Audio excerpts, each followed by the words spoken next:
Michel Jeutran, bonjour. Bonjour.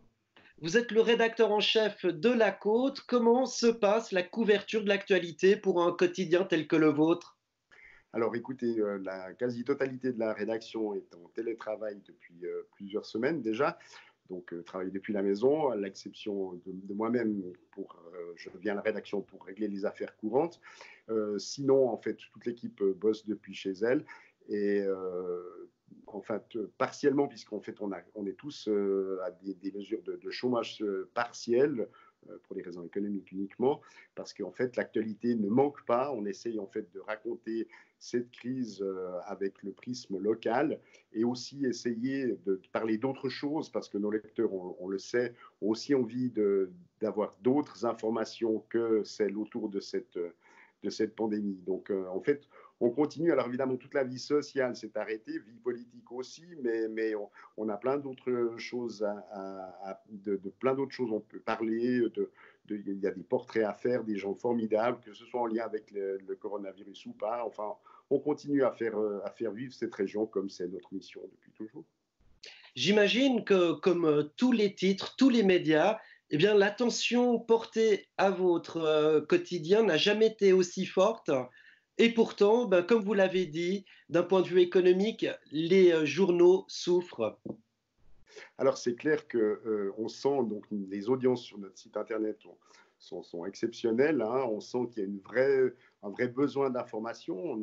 On a clairement le sentiment que notre mission de service public, parce qu'il faut parler de ça, est comprise. On reçoit beaucoup de messages de soutien et de personnes qui nous disent merci de continuer de travailler dans ces conditions. Enfin, c'est vrai que c'est valorisant. Et puis, d'un autre côté, ben, c'est un peu paradoxal parce que effectivement, nos moyens financiers liés à la publicité étant réduits, on doit aussi, nous, réduire la voilure pour continuer à faire notre métier.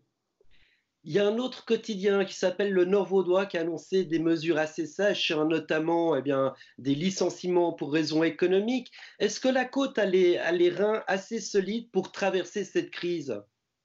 Alors, évidemment que on a connu une période un peu difficile financièrement il y a 2, 3 ans là. On sortait la tête de l'eau, donc c'est vrai que cette crise arrive très mal.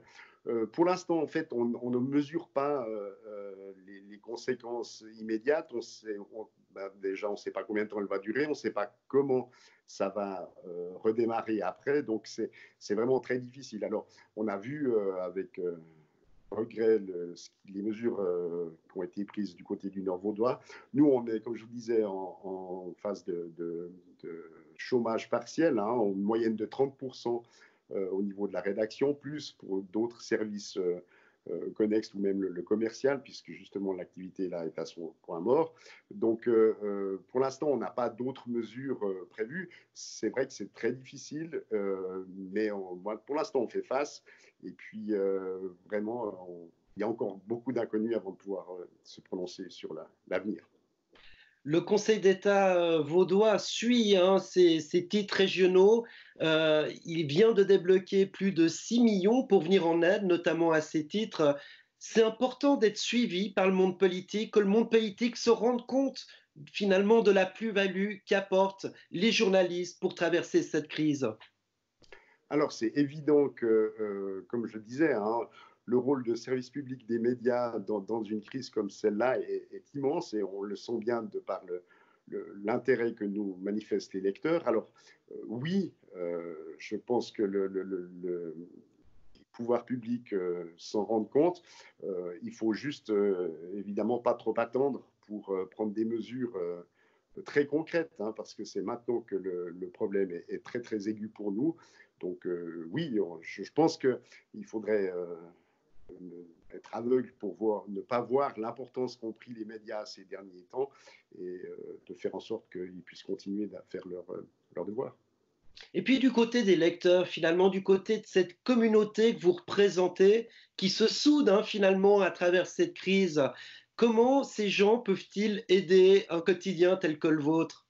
Alors, quand vous dites se soude autour du quotidien, on a notamment nous, aussi jouer un rôle de lien, puisque au tout début de la crise, on s'est rendu compte qu'il y avait plein de gens qui cherchaient à donner des coups de main, notamment des scouts ou d'autres associations, ou même des privés, et qui n'arrivaient pas forcément à entrer en contact avec les potentiels bénéficiaires.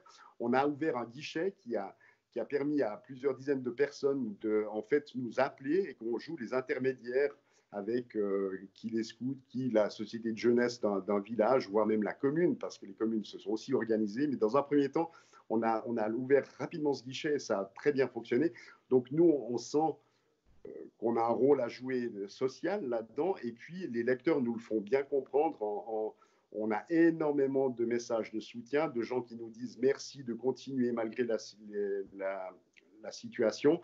Et alors évidemment, ça fait chaud au cœur, mais c'est vrai que c'est le moment ou jamais de s'abonner à la côte, puisque maintenant c'est vraiment le meilleur moyen de montrer le soutien à notre journal pour qu'il perdure.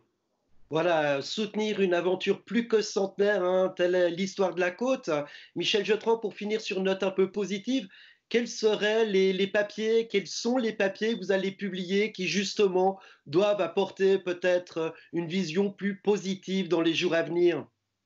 Alors, nous, on essaye surtout, tous les vendredis, en l'occurrence, cette semaine un peu spéciale, ce sera jeudi, on a une page solidarité pour mettre en exergue tout, on ne peut pas parce qu'il y en a tellement, c'est magnifique d'ailleurs, mais quelques éléments des gens qui s'organisent pour aider les autres. Enfin, on a quand même toujours, même au travers de nouvelles concernant la pandémie, trouvé des choses très positives à dire. Ça comment dire, réveiller une certaine solidarité hein, qui est vraiment louable et appréciable. Et nous, on essaye de la raconter. Hein. Donc, mais on fait aussi des portraits de sportifs et d'autres personnes qui, en fait, n'ont pas de lien avec le coronavirus. Et c'est aussi très agréable de lire ce genre de nouvelles, plutôt positives, effectivement. Michel Jeutran, rédacteur en chef de La Côte, merci beaucoup de nous avoir accordé ces quelques minutes. Mais merci à vous.